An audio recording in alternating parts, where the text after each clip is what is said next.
Welcome to TARTLEcast with your hosts Alexander McKegg and Jason Rigby, where humanity steps into the future and source data defines the path. Oh, and welcome back to TARTLEcast. You are here with Alexander McKegg, co-founder of TARTLE, and my co-host, Jason Rigby. And Jason, what are we going to get into today? I kind of wanted to talk a little bit with you because I want people to understand the anonymous identity and the encryption side of things. So can we get a little bit into the identity side of it? Yeah, no, I think that's important, right? Because when we are talking about data, data is identity. It is your digital identity. Now, TARTLE, and this is a big deal here, is over time, these profiles of us have been created, right, by these larger companies that aggregate our data. And in doing so, they come up with this idea of who you are, how you talk, how you think, how you walk, right? And then they apply those assumptions to your data when they resell it to someone to say, this is Jason, and this is what he likes. This is the beer he drinks. Blue is his color of preference. You know, he likes his tattoos this way or his pancakes this way. Now, when you profile people, it also creates a problem because it puts them in a box. Right. And right out of the gate, you know, when you're looking at someone's name in a profile, right? When I say, oh, Jason, that's going to make someone either comfortable or uncomfortable with them assuming a picture of you. So now let's look at a global perspective of this data, right? We're wondering, why is it that we're looking at the data profiling? Why do we make people anonymous on this exchange? We do this because it gives everyone just a baseline playing field across the board. Now, there's been some examples in the past, and I know you can share them in a second, but what we want to do is that if we're looking at individuals' data and how they sell it, we want to make sure that when everyone starts, we're all starting on square one. Right. It's not that because I can pronounce this individual's name and I can't pronounce this individual's name, I'm going to put them in two separate boxes. Right. Which means I'm going to offer them a service either at a premium or a discount, depending on my comfort of understanding of like who they are, just because of the way their name's pronounced or where they might be from, you know? Yeah, and we've seen that multiple times with, especially with loans, looking at people's names, you know, even to the point to where, you know, because, and I know we talked about this before, but even to the point where it creates, you know, that AI or whatever it is that's looking at that machine learning doesn't know racism, but it can take that data and then turn around and put it and say, this person has this type of name that is, you know, significantly from this type of country. So in turn, you know, they were even, there was two corporations that had gotten busted, you know, here recently for, you know, African Americans were being charged higher interest rates on loans.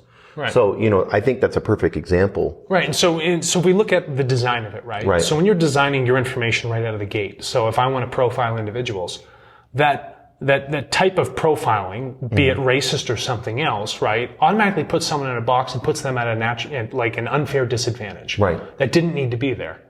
So when we look at TARTLE, we encrypt and anonymize not only your information, but your name right out of the gate. It's an anonymous exchange because we don't want people to come out and, you know, lowball a price or a value for someone's information because they're looking at their name and they're like, their information, the way they think, is clearly worth less than what we'd perceive from someone who might be a 6'5" white male. Right, know? right. And that's not fair, right? And frankly, it's morally and unethical, you know. But the computer systems do not know that. The computer systems don't know that. So, and it's not the computer system's fault. Right. By design, we have to have the proper intention on the system so that we don't have those issues, right? So from the core, you know, TARTLE was designed so that everybody starts on that even baseline playing field because there's really no difference between you and I as individuals, right? Right. It's just how we perceive one another. Right. So if we have an even perception, that means our data is going to be valued evenly. And then when that starts to flow through, then we have a nice, more common factor in our market.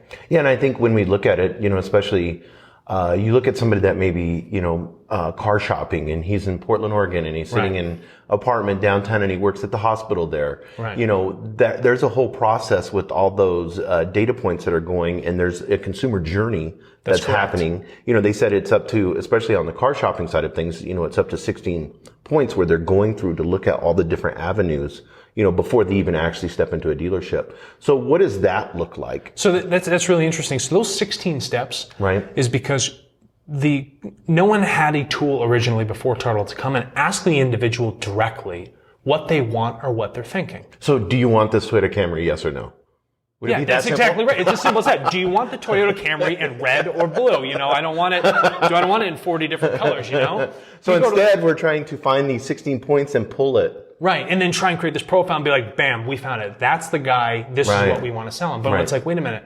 If I pay this individual for this information to get an absolute direct answer of exactly what they want, all the emotional backing behind it, rather than taking all these little pieces to guess that the guy works at a hospital, he's in Washington State or wherever the hell he is, and then decide, oh, you want to know something? Maybe we can market him this car. That'll never get him through the front door. Right. So the point is that pay people for the information you actually want rather than try and guess.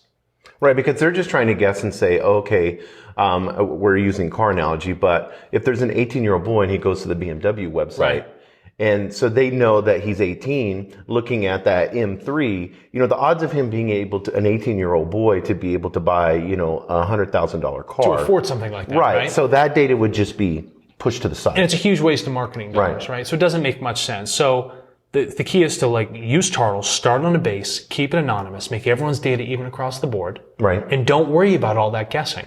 Just go directly to the source, right? And ask them for that information. I think it would be, you know, crucial, especially in the political landscape, when you're looking in these swing states and stuff like that, because we're always surprised.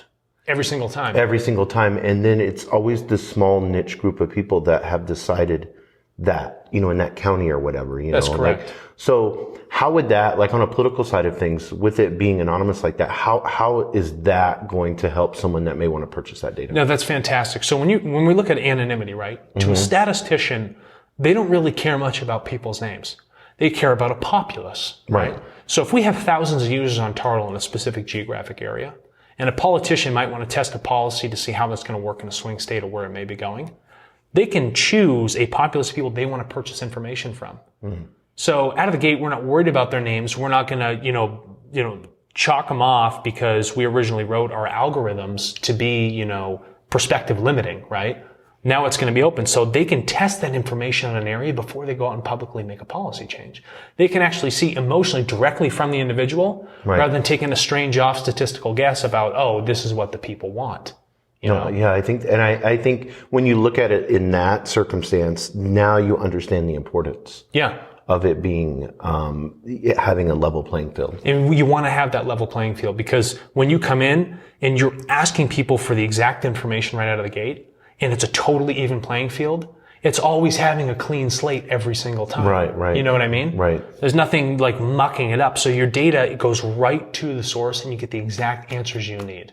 Yeah, and I think, you know, and one of the things that I wanted to talk with you on, because I know a lot of people look at it and say, we use this word encryption, you know, and we see, you know, Chase getting, you know, nailed with it, or these banks, you know, and then we've got this, you know, these systems that are happening. Why is it important to have encryption on the data? You know, encryption is really important, right? So encryption makes it difficult for someone who's coming to steal that information or use it in a manner where they didn't ethically or pay you for it.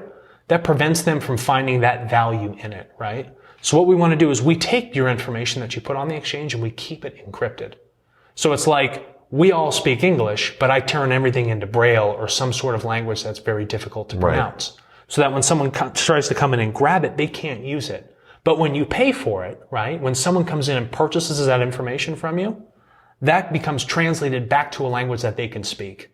And that's what's important, right? And that's where the protection sits. And, you know, on blockchain, that makes that possible. That's correct, yeah. And we'll get into blockchain in like a later episode. Right. But there are certain precautions we put in place to make sure that the whole ecosystem of TARTLE, the exchange as a whole, works as this coherent unit, right? So that everything does not contradict another piece, is that we all use these items and this technology to give you the best available resources to protect yourself and monetize your data. Yeah, and I think a lot of people look at stealing data and they almost view it as a hacker, but we have these corporations that are actually taking our data. That's correct. Because they're not providing value by giving any monetary resource to the people. No, the value stream does not go back to the individual, right?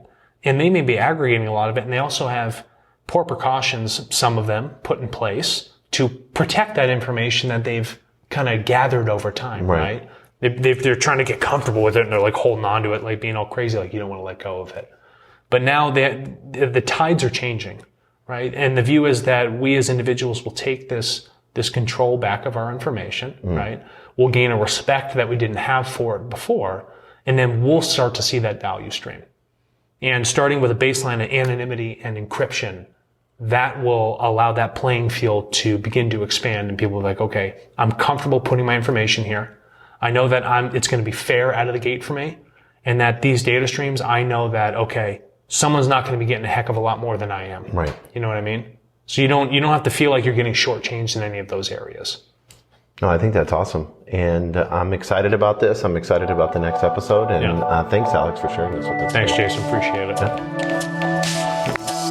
Thank you for listening to TARTLEcast with your hosts Alexander McKegg and Jason Rigby, where humanity steps into the future and source data defines the path. What's your data worth?